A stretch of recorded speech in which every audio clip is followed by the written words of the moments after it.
who's teacher Anna. Tell us about yourself. Like, Okay, of course. Yes, and I have actually seen that some of my previous students have also joined the live. yeah. So a shout out to all of you guys as well. So a little bit of an introduction. I do have an interesting background. I was born in Hungary, so Hmm. my mother tongue is Hungarian, Hmm. which I do still speak fluently because I do practice with Okay. my parents But and both the your parents are Hungarian. Hungarian, both? Okay. Yes, Hmm. yes. However, we do have grandparent roots in Austria. Hmm. So German came along very shortly after Hungarian when I started learning it as a second option in primary school. So the multilingual, bilingual background was there from the beginning, Hmm. which led me to really love languages as a start, start getting observations about syntax, vocabulary, similarities that could help me with associations. Hmm. And then my father one day wanted to live the Canadian dream, so he took the whole family and he Yeah. said, "Okay, we're going to Canada. We are moving in 2 weeks, so we have to learn English very quick." Okay. And How old were you then? it was in 2003, so I was only 9.5 years old, 10 years Okay. old, and Yeah. my mind was focused on Hungarian and German. Hmm. So when he said English, well, where do we start to learn languages, right? Back in the day, it was in textbooks with basic vocabulary, basic sentence structure.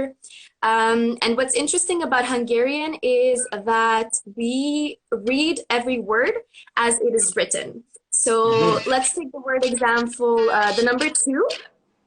It's TWO. We would read it as two, which Okay. actually helped in remembering how the words are spelled. However, not so much with pronunciation because English tends to have very um, irregular pronunciation patterns, let's say, Okay. that you need good memory to remember. And Yes. then coming here to Canada, well, we moved to Quebec, Montreal, Okay. and it was quite a culture shock because here the official language is French. And we were Oh, okay. practicing English intensively for the past 2 weeks. So I remember the first time I went to grade three in primary school, and the teacher greeted me with "Bonjour, comment ça va?" And Hmm. me, You didn't know not anything. knowing not knowing French at all, I was like, Daddy, we learned English, not French. What is this? But then it actually made for the perfect opportunity to absorb English and French at the same time as a younger child. So the constant exposure, being in the same environment of the language, and practicing as much as possible at home gave me two more languages. So now we were at four. So that's really great. Hmm. And then further career paths, already interested in languages, have taken me into the modern languages program in college and teaching English as a second language in university, which I had just graduated from last year. Okay. So we added Spanish as well. And Hmm. then here we are today with five languages. Amazing. Five languages. Yeah. That's really amazing. And we've got a lot to say tonight about how about your experience actually in this movement from Hungary to Canada, which was I didn't really get this process. Like you were 9 years old and you couldn't speak any English at that time, and when your parents decided to move, you started learning English back in Hungary and then moved to Canada. Yes, that's exactly it. We hired a private tutor very quickly who would go over homework and basic exercises. So the Yeah. basic vocabulary to say, "Hi, how are you? I need the washroom. I need help. I'm hungry," So you was just there. learned some basics like Yep. communication And that's it. basics. And Exactly. was it So enough for you to use like in Canada? not at first. I believe when I actually started understanding my teachers fluently, when they would give me instructions, okay, Anna, come to the board and do this math problem. So this was in grade three. It took me about a year to understand basic vocabulary in the native accent that they were speaking it in at school. Hmm. So the input was okay. It took a little bit, anywhere between 6 months and 12 months, I'd say, to a year. And then output started coming in grade four, so a year later. So there was a Mhm. bit of a delay just because it was a very intensive learning session. Okay. And so when you moved to Montreal, as you told me, in Mhm. Montreal, they speak French. Like, Oui, did you yes. have to start learning French as well at school, or you hired the teacher, tutor, or something? Um, So how it works here, they are very strict with the language laws. So any immigrant who doesn't Yeah. have prior English connections here, they will automatically be enrolled in a French school. Mm-hmm. And they would have to learn French right away, and then English would be taught once a week as second language classes. Yeah. So now Mhm. you can speak, as I understood, Hungarian. You can speak Mhm. English, Mhm. French, right? What else?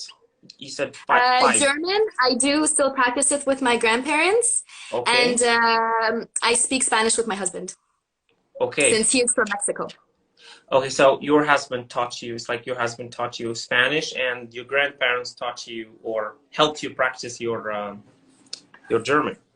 Yes, Hmm. exactly. So I did pick up the basics in school, and I got to intermediate, advanced levels in both of them. But then the home family exposure really did help with the extra practice and making it automatic to speak and communicate at home as well. So Amazing. school was definitely not enough. I Yeah. needed like constant practice. As they say, practice makes perfect. So Yeah, yeah.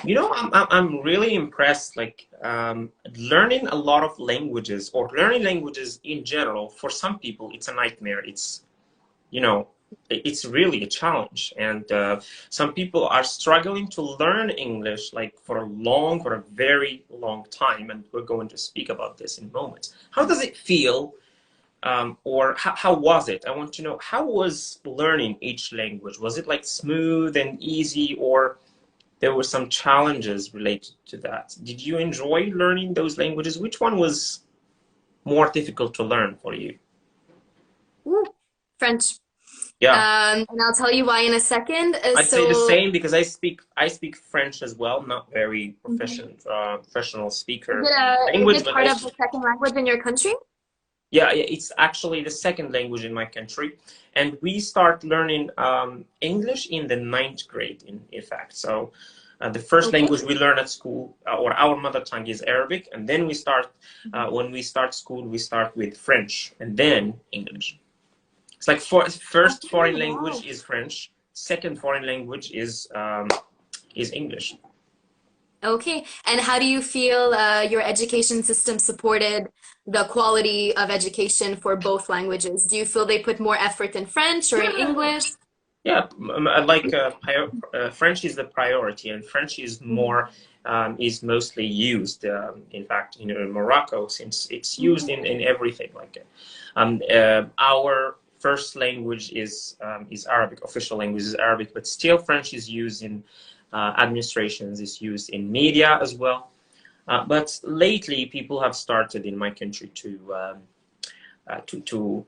want to learn English, and English like is a trend nowadays in Morocco. More people are into learning English, and yeah, I hope this continue. Like Mhm. English is a very important language nowadays, and you know this, and I know this.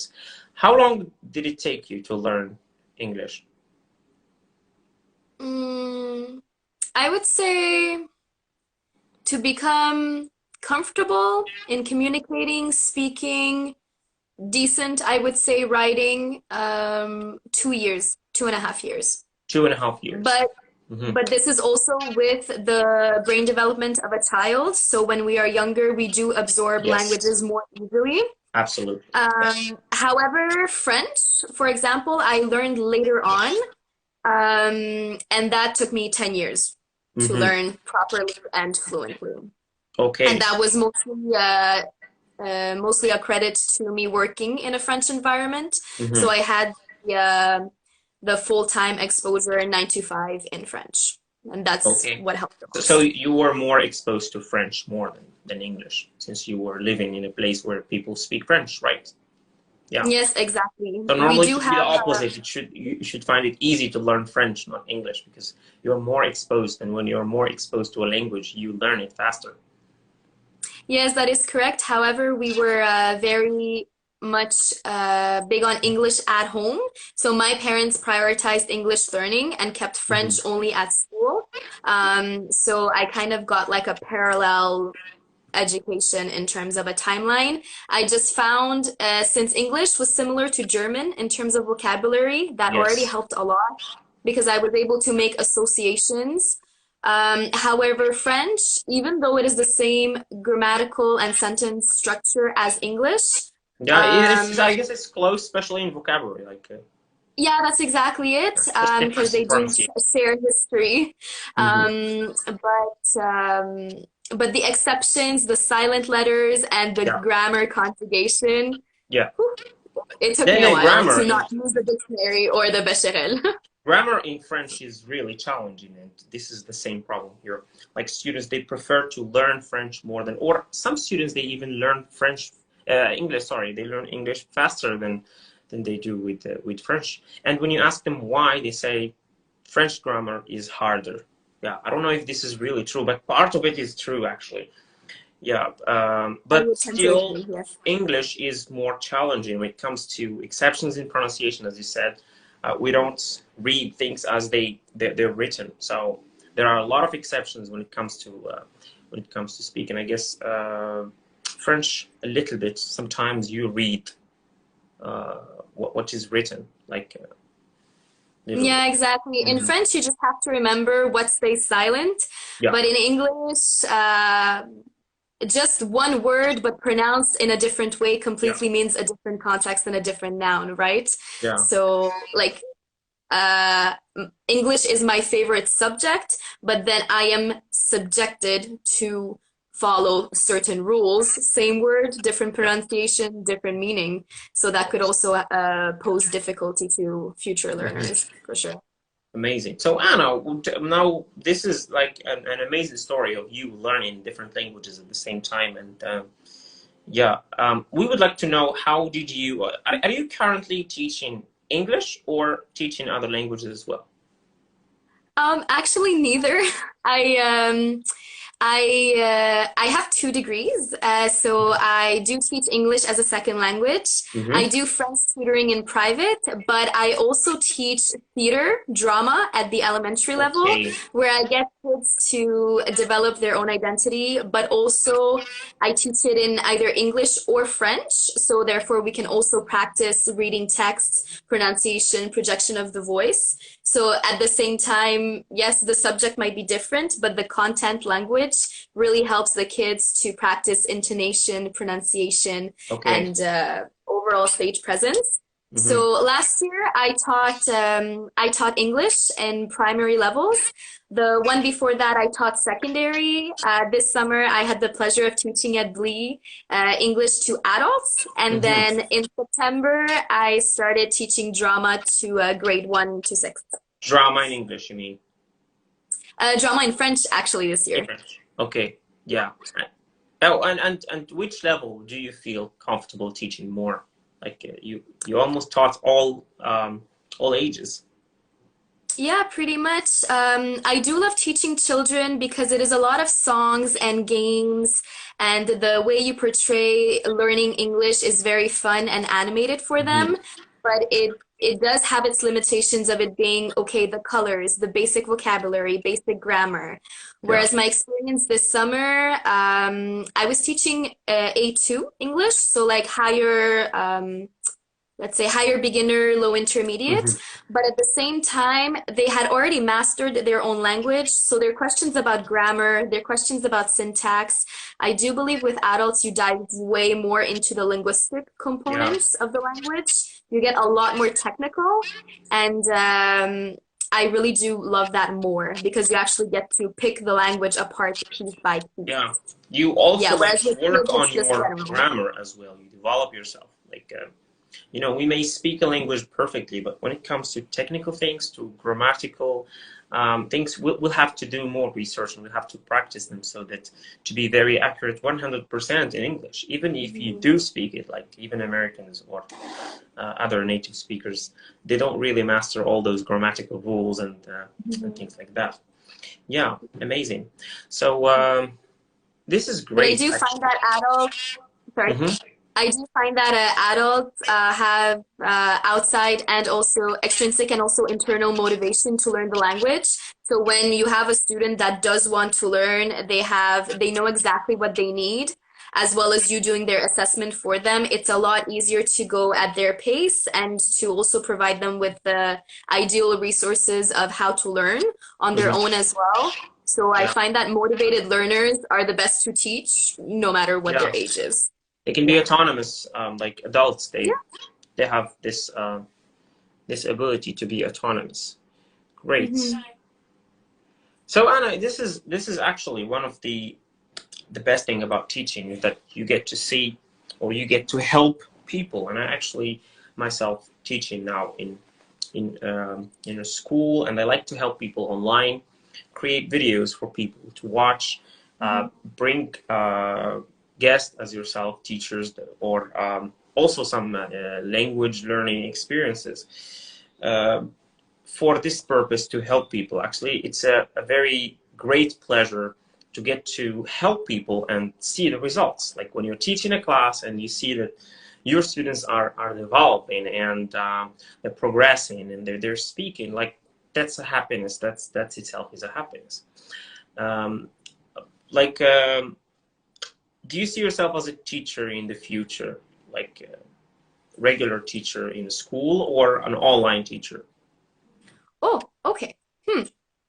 See, I do love to stay active. So the fact that we get to move around and play around with the language and be in person with that student, I find that does help a lot more because you do pick up on their body language easier. Like, okay, I'm not comfortable with this. I'm thinking, I don't know how to say this. So I feel like their body language helps you assess more what their need is.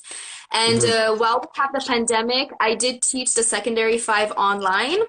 And while it was a very hard time for the students, of course, I do feel that unless you are paying for the course, regular students in high school or elementary online wouldn't be as motivated, let's say. But to come back to your initial question, I prefer in person, just because that presential interaction really helps them really helps them with their spontaneous communication. Like I would ask a question, they don't have time to look on the internet to look at the, let's say, grammatical structure. They just do it naturally, and that's what helps the most, I find, in learning, let's say, for communication. However, online is very good for private tutoring, like once a week, just to like reassess and review the materials that have been learned the week prior. So what I do currently is I teach in the school in person, but then I do hold private tutoring in the evenings for like extra practice. Good, amazing. So it's a balance of both. Yeah, and actually that's the same thing I'm doing currently, like trying to teach. And you mentioned that you work in a school as well. What grades do you teach? Yeah, sorry? What grades do you teach? Because you mentioned you work in a school as well. I'm teaching 3rd and 1st grade of middle school. I don't know how is the educational system there, but it's between... how old are they? 13 and 15, 16 years old. Okay, so secondary, we would call it high school level, so secondary 1 and 3, I believe. I guess it's before secondary, because here secondary starts from, I guess, from 16 to 18, right? To 18 years old. This is the okay. Yeah. Yes, but in America, the system is a bit 13, different. 14, 15, that's middle school. Like here in Morocco, we call it college. College. Ah, okay. It's like a French system, actually. Here we're adopting the same French system that they have in France. Oh, okay, that one I do. Collège, lycée. So yes, I've heard that word before. I find it very nice. Yeah. Because here we just have primary from grade 1, well, actually kindergarten. So 5, 6 years old. Primary is grade 1 to 6, right? Grade 1 to 6. Yes, with kindergarten attached. Yeah, it goes And from then 6 years old, I guess, to 12. From 6 to 12. 12 exactly. And then That's it. right So this is after we primary. jump exactly. And Yeah, then right after we jump straight to high school, which is secondary 1 to secondary 5, which is 12 years old to 17, 18 years old. And that's then it. college. Yeah, Mm-hmm. that's the same thing actually.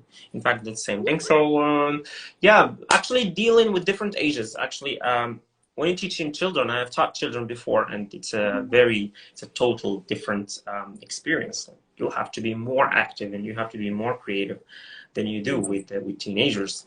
And but still, like teaching can be fun, right? Can be fun. Sometimes Always. can be hard and challenging and tiring. Uh, Even sometimes you don't really like it and you had a bad day.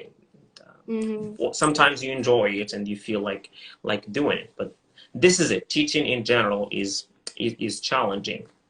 So yeah, let's move from school to what Sure. people are asking now.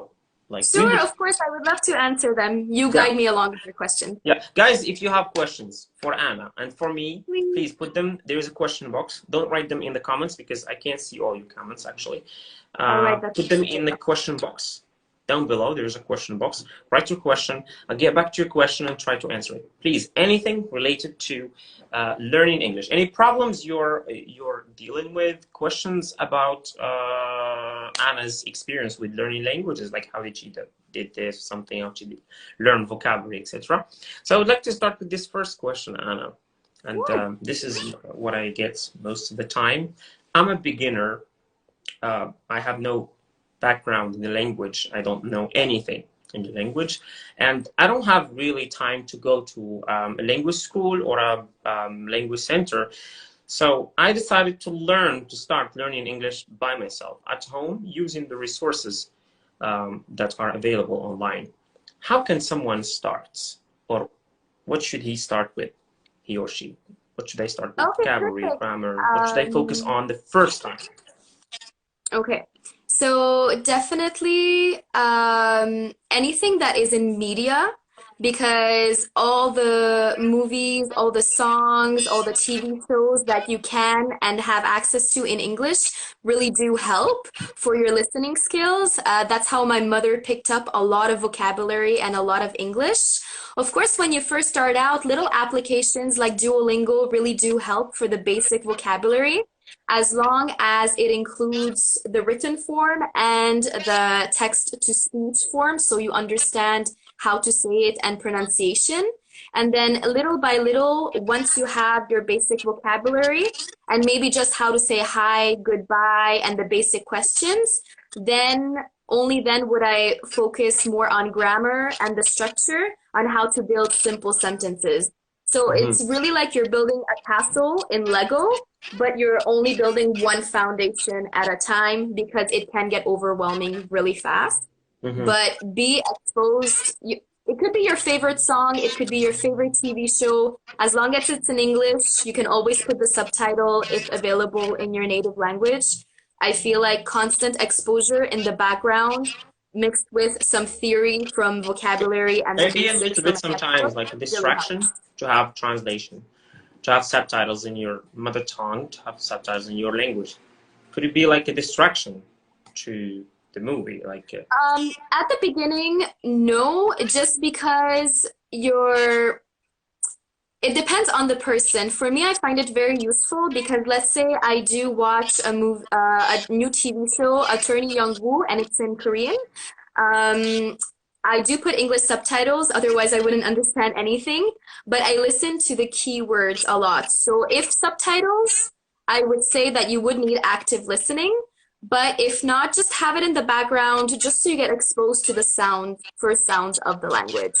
So you can yeah, imitate it. Because at first it is an imitation game yeah. before you get to the But background. actually, this is the start. Like when you start the first time, you're not really expecting that you will understand everything. Because if you're Exactly. watching a movie without subtitles and you don't know anything in English, you'll end up like just watching actually.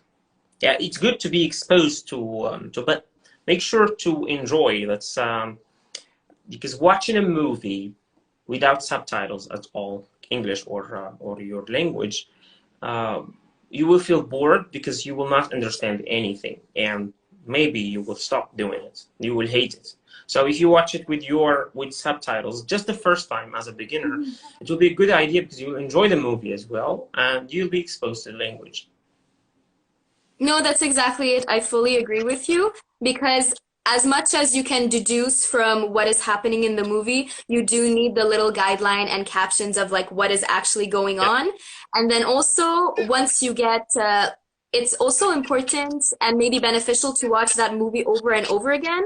So once you know what the subtitles mean, you can maybe take them off and then put them back on again Yeah. um, and recall the scene. And then you guessed it right because you're finally starting to put the pieces of English together. It's like challenge yourself. Yeah. Oh, Yeah. it's always important to challenge yourself just with like a little next reward to Yeah. continue a motivation. Okay, amazing. Like another question that people ask me about is the problem when people are beginners or even intermediate sometimes happen, or lower intermediate a little bit. There's this problem that when you want to speak English, you always go back to your mother tongue. You pick up from it some expressions and you try to translate.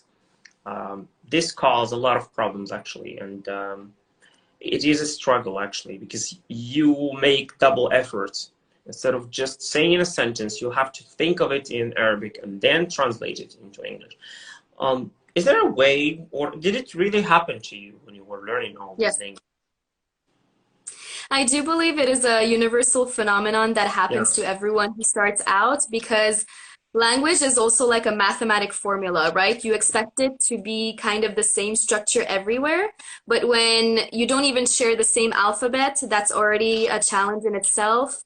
You might not share the same subject, verb, order, object order.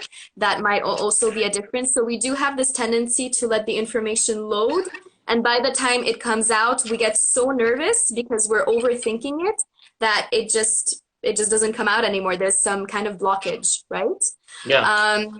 So what I would always tell to my students is I don't mind if you use even just the present tense or even just vocabulary, no verbs, nothing. Just communicate what you can and then we'll go from it together. The importance is to not hold yourself back because mistakes is how we learn, right? Yeah. But I do feel with children that's easier to say and do. However, adults tend to have this self-image like, oh, if I don't say it right, then Yeah. people are going to judge me, right? Children, they don't But do this. Like, they have no problem people like seeing them. exactly. Like that. Already that you're trying, it means that you're learning a new language, which is in fact really brave because it's a whole new and really hard adventure to embark upon. So as long as people try, and even if it's just vocabulary words, okay, kitchen, knife, bread, you can even put hand gestures, body gestures with it. The other person, if they are kind and nice, they will understand and they will help you with the missing pieces. But it is important to just try. Even if you don't have all the information, go with what you know and then you will build from there, I find. Yeah. Isn't it like sometimes when you're teaching, even for teachers, this is a struggle. Like students, they sometimes want you to translate for them, like not words, but sentences, expressions. And I think translating when teaching is also a good method, seems, especially with beginners. People tend to use it. In some countries, it's a whole approach that they use in teaching languages. So they teach a language using their own language. Is this right? Does it slow the process a little bit, or you think it's a good way as well? It's really a bit of both. At school, we were taught that if the kids have all day in French and they are in our English class, then we only speak in English. No matter what it is, instructions, consequences, the new content, we will only speak in English because intensive immersion helps language absorption more. However, there has been a lot of debate because you can find 20,000 different ways of explaining to a child what bread is. Yeah. But if you just translate that one word, okay, c'est du pain, and they're like, oh, that's it, and we're like, yeah. So they already have the pieces to put together. Um, some teachers do debate that, okay, for what is management in class, they would have to say that, let's say, in French, but all the content, everything that is in English, if they don't understand the word, it's up to us to find a simpler way around it to explain it so that they catch it. Yeah. Me personally, I do a bit of both. I do try to Have you ever stick with the taught language that I'm students like? teaching. Have you ever taught students using translation? Have you ever used translation when you? Yes, that's where I was getting to. So, in my personal experience, when I see that the student is really not getting it, and I know exactly the word in their language to help them, and it's been 10 minutes and they're not getting it, I will give them the word. However, if they catch on quickly, I will try to say it in a different way in English, with visuals, with pictures, like, okay, see, this is bread. I'm Yeah. not going to play around it too much. Um, Yeah. so let's say a 30-70 balance. 70, I try to stick in English, and if they really, really don't get it, then we're not going to waste 45 minutes. Yeah. Yeah. Here's the word in French. That's And it. then they're like, I oh, think okay. even, yeah, I think even sometimes with the problem I have is with expressions. Like teachers who try to explain words or explain sentences, like complete sentences, using their language. I think this is a mistake. But explaining to go for a word, one word, especially when you repeat it, when you try to use gestures and when you try to use sometimes acting or bringing the object itself. Mhm. Like I know primary teachers, they tend to use Props, yes. yeah, they bring objects. Like if they're Mhm. going to teach children apple, they're going to bring an apple and show them. But the problem, I guess, for students is that sometimes they get used to using their own language. So each time you ask them, what does this word mean? They'll just go immediately to their, and this is actually one mistake in teaching languages. You have to teach students to try to explain that word using English. Because I'd say, like, if you say to a student, cat is, you give him the word Mhm. like, I don't know, in French it's chat. Like, Sure, yeah, exactly. yeah. So if you give him the word like this, he would learn only the word cat. But if you try to explain it to him and give him a sentence, this way Mhm. he will learn a whole expression. Like a cat No, that's is a exactly it. pet, is an animal. So he will learn is the verb to be, and he will. So there are more vocabulary used there. So that's why I advise students most of the time, if you want to look for the meaning of a word, try looking up the word in English. Then, if you don't Mhm. understand it, you can go to and use translation. This is a good way, actually. No, I definitely agree. And the more context that they use that particular word in, the better their enriched, the more enriched their whole Yeah, vocabulary becomes. And they're able to say it not only in this sentence, but they know how to place it in the other sentences as well. So it's an yeah, all-around good immersive approach. Yeah, I totally agree. yeah. I did. There's this question. I don't know if you really have information about the TOEIC. That's a question in French. Comment peut-on nous préparer à passer le TOEIC? J'ai vraiment des Oui, j'ai problèmes en compris anglais. la question. The problem is that I do not have a professional training for this Yeah, same. certification exam. Yeah, So, je m'excuse, je ne peux pas répondre sur cela en ce moment. But what I can do is take the question, find colleagues of mine who are, yeah, and then yeah. I come can back with an recommend. Yeah, answer. yeah. Me too. I can recommend some teacher like Usama. Please Mhm. text me. I can recommend really some people who are really specialized. I have no experience with the TOEIC and the TOEFL as well, or the IELTS. So if I get questions like this, I just refer them to someone else.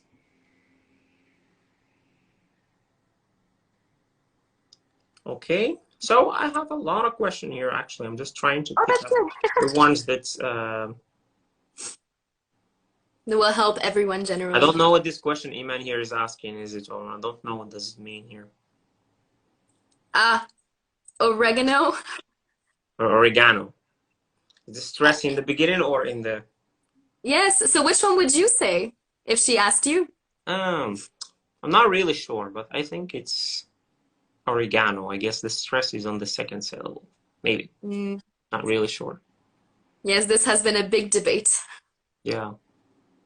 I did see someone in the comments how we can improve our speaking skills. I do Okay. have Speaking, a yeah. good recommendation for this. Hmm. So you might, at the beginning, if you're at a beginner level and you're shy about speaking, you might try to find either friends, relatives, people that you are comfortable with and that they already know the target language that you're trying to learn to Yeah. start speaking with and ask them for immediate feedback. Am I saying this okay? Is this fine? But when you get more advanced, I really do recommend speaking with people who do not know your mother tongue or your native language. Yes. Because if you don't feel that fear or force of having to use what you are learning, then you will as well, you and the other person will always revert back to speaking what you already know in your native language in the easy Mhm. way. So let's say here in Quebec, when I was still learning French, I would try to practice it in cafes, when I went to order at stores, when I went to order at restaurants, just in general life. And they heard my accent that it wasn't good enough yet. So they immediately thought I was an Anglophone and they would constantly switch to English. Oh, est-ce que tu parles mieux anglais? I can switch to English. I'm like, no, no, it's okay. I'm trying Just to keep on. practice my French. Yeah. Exactly. So it's really recommended to speak with someone who, native speaker for sure, that would help your pronunciation. And native speaker, I mean in the sense that they have already mastered a good pronunciation of English, but they could be from anywhere, as long as you do not share a common language, because people tend to revert back Yeah. to the languages. Great. Okay. Yeah. So I guess it's also like important or essential to mention at the beginning. Actually, that was a question that I was really intended to ask in the beginning, but still we can ask it. Like you now can speak 4 5 languages. English, of course, is an international language. Some Mm-hmm. people still here in Morocco, they're still very attached to the French language since it's very used here in Morocco. Um, what would you say to these people who are not really convinced that English is a very important language, globally speaking, internationally speaking? Is really English important, or it's just the media that's trying to tell us this? Well, I mean, English has been the international language for quite some time now. And whether you were to work somewhere else abroad, whether you were to go visit another country, there are very great chances that someone there will be able to speak English. Like, let's say in the Latin Americas, their second language would most likely be English. So if you went to visit, let's say Argentina, if you learned English, you would automatically be able to communicate with the people from there. For work opportunities, educational opportunities, French is very important as well because it is a popular modern language around the world. However, English does open a lot of doors. And yes, while media and entertainment do prioritize English, of course, it is an important language because I mean, for me, for example, university was in English and in French, but everybody, all the international students who came to Canada, they all spoke English. They had all learned English back home. So if you were to study, work abroad, visit abroad, English would be the first choice that Yeah. people would try to communicate with you. Yeah, so if you're going international, if you're traveling, if you're doing something like this, then you'll need English more than you need other languages. Yeah, and that's a reality, guys. Like we speak about now university and for research, like people who are doing PhDs or master degrees, they feel this importance of English. Like whenever they look for something, for an article, they like preferably they'll find it in English, or mostly they will find it in Exactly. English. Yeah. So learning English can open many doors for you guys. That's it. Okay. So it's also important to speak about. You mentioned speaking earlier, and speaking is one of the biggest issues people struggling with. Like some people they can write, or even my students, most of them they can write perfectly, but when it comes to speaking, they just fail or don't know how to express ideas, or they're not that fluent. What would you say is the problem with this? Why do majority of people struggle with speaking, but not with writing, not with grammar? That they're good at grammar, they know the rules, they get a perfect grade in school in English, but speaking, they don't really speak. Well, see, this is why spontaneous communication and conversation practice really comes in handy Even, because excuse me, Anna, just interrupting you for this, sure. even like online tutoring, like what people ask more about, they ask about speaking. I want to practice my speaking. Like they like there are only some people who ask you for grammar or for writing, for stuff like this. Most people, they have problem with speaking. Right, no, I have the same questions about this struggle as well.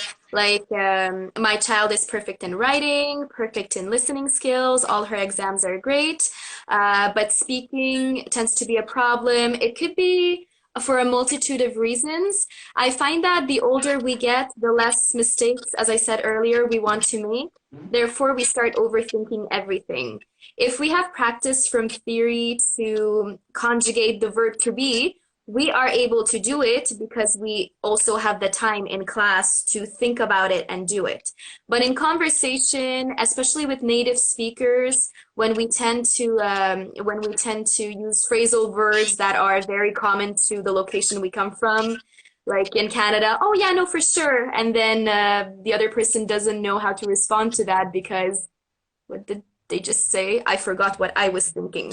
Because I feel like people who are still learning their language, as the other person is speaking to you, you're actively listening and also conjugating the verbs and remembering the vocabulary that you want to respond with.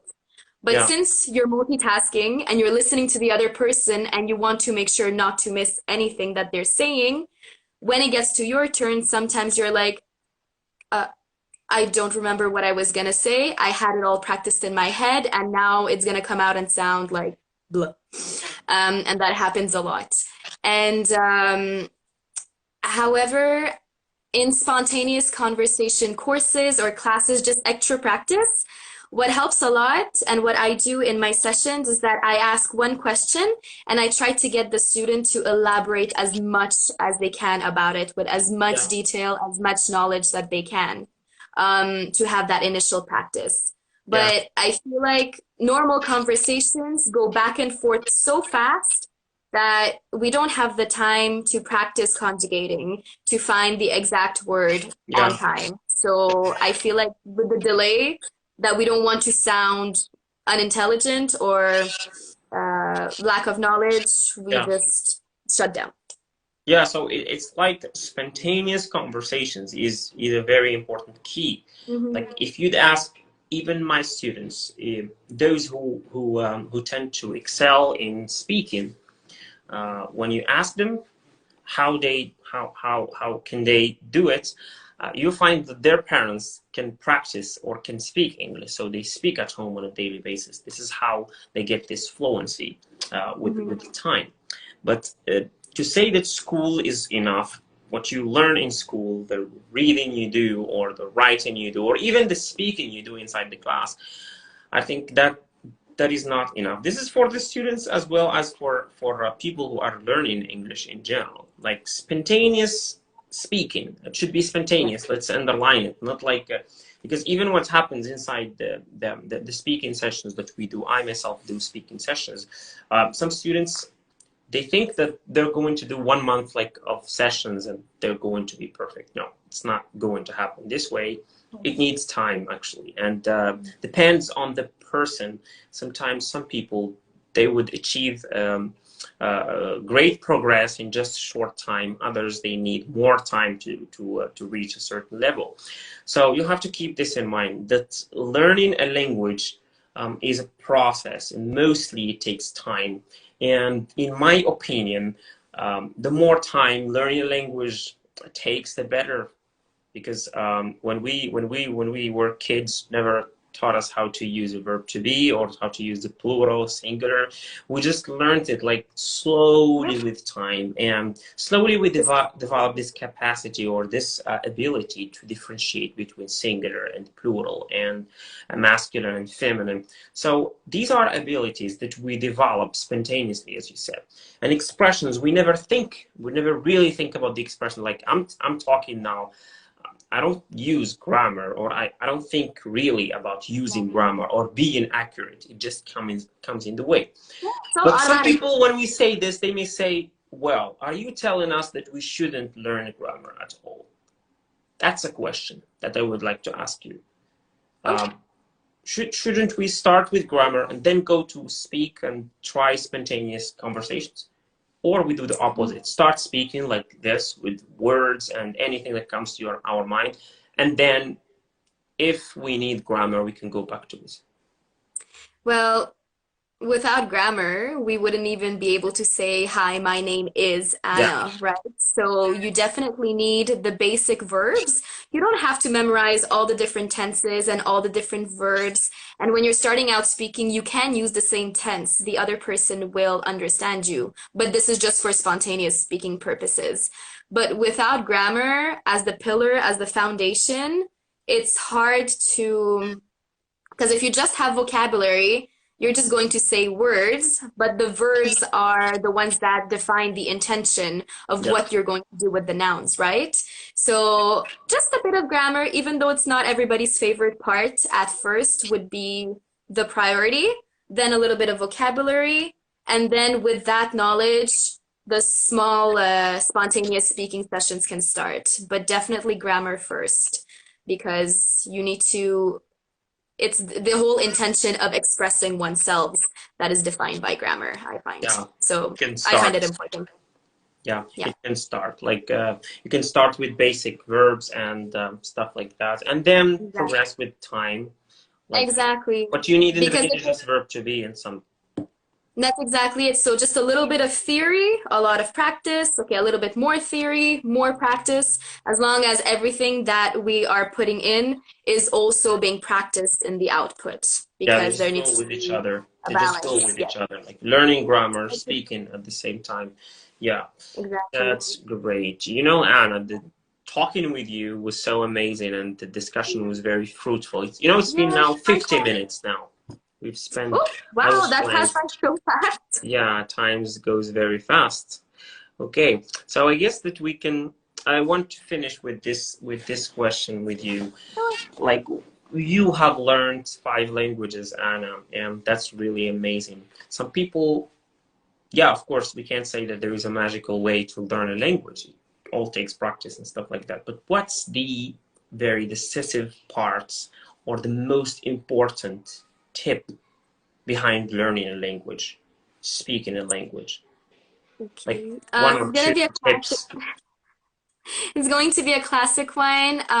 Motivation. It has to come from you. It can come from, nobody can force you to learn a language unless, you know, it is for work, it is for the occasional law-abiding things, let's say. But if you are picking it up because you want to learn it, by you having that internal motivation is already step 1. You will look at the language and enjoy it and love it and have fun with it. Number 2, constant exposure. Just have it, as we talked about it earlier, constant background noise in the target language. It really helps if you immerse yourself in the contents, vocabulary, grammar, and just hear how native speakers pronounce it. And number 3, practice. Yes. Yeah. So yes, a little bit of theory, and with that theory, so that it doesn't become overwhelming, practice it as much as for you, hold on, as much time as it takes for you to become comfortable with that portion, that theory, that little subject level. And Mhm. then only when you feel comfortable and you know how to use it in certain and different contexts, let's say at least 10 different contexts, Mhm. then you add the foundation. Yeah. So internal motivation, constant exposure, and put theory to practice at all times. Yeah, and that's really like I do agree with you. Like without motivation, like and motivation has to be a real one, not like Yeah. the problem with motivation is not that it's not something that lasts for a time. Motivation sometimes Definitely. is just a spark in the beginning, Mhm. and most people they would have motivation in the first time and then they stop. This is Yeah. this is the sad part about motivation. And there has to be a Yeah. goal. There has to be something that you're seeking to achieve. Like it could be like a job that you want to get in a foreign country, maybe. It could be like for a purpose, like to teach your kids or to become an English teacher. So there has to be a purpose. So this purpose or this goal, this big goal, can all the time you can refer to it each time you feel demotivated. Yeah, and the second one is exposure, and that's the problem with exposure. People who live in non-native speaking countries, most of them they will not find people to speak it with in English. So uh, here Yeah. comes to This the is where yeah Exactly. This is where social media really helps to have these English teaching pages for yours, other teachers, for example. So it's nice that with technology, we were able to have an online ESL community yeah because after work, people log on, people ask each other questions, they try yeah to further their learning, and that's a good way to do it. And of course, media as well, in the sense like TV, radio, just your yeah favorite song can do the trick as well. and But it's nice everything. that we have this online community. Yeah, and everything for free, as you said. Like, even Yes, if you're not ready access to to pay, there are education tons should of be free. apps that can give you this opportunity to chat, even type in or speak in video calls or audio. Like, anything you want now is available. It's just that motivation that we need is that's goal that we need. Yes. Um, Yes, a lot of, as you said earlier, motivation can fade in and out. So let's say have perseverance and discipline with a clear goal in mind, as you said, towards international education, working opportunity, job opportunity, visa opportunity. So as long as you have an end goal that is measurable and you can feel accomplished doing it every step of the way, then you will never lose that inner motivation. For sure. Absolutely, yeah, sure. Thank you so much, Anna. I really enjoyed this live interview. It was really smooth. And remember the first time you told me it's my first time? So it was really amazing. And I guess even those watching here, they really enjoyed it. And Iman is here also typing us a comment. She say proud of you. Thank you. Thank you, Iman, for being here, for your support. And guys, you can go and join Anna. She's creating also videos and live streamings, I guess, in the future, right? Yes, absolutely. Yeah. Now that you have guided me through my first one, Yes. and honestly, thank you so, so much for having me and having the patience. I was sick a lot in the beginning of the school year and very rushed. So thank you for having me today. I'm really glad we could do it. And it's so nice to see that a lot of people joined and asked a lot of questions. It's always nice to share personal stories and get to know you as well, Abderrazak. It was an absolute pleasure. So Thank thank you. you for being my first. It was amazing. Thank you so much. And yeah, I expect to be your guest next time in one of your live on Yes, your page. please, because I Yeah. have to introduce you to all of my followers and my Yes, students of course. who are usually Spanish mother tongue. So that'll be an Okay. interesting.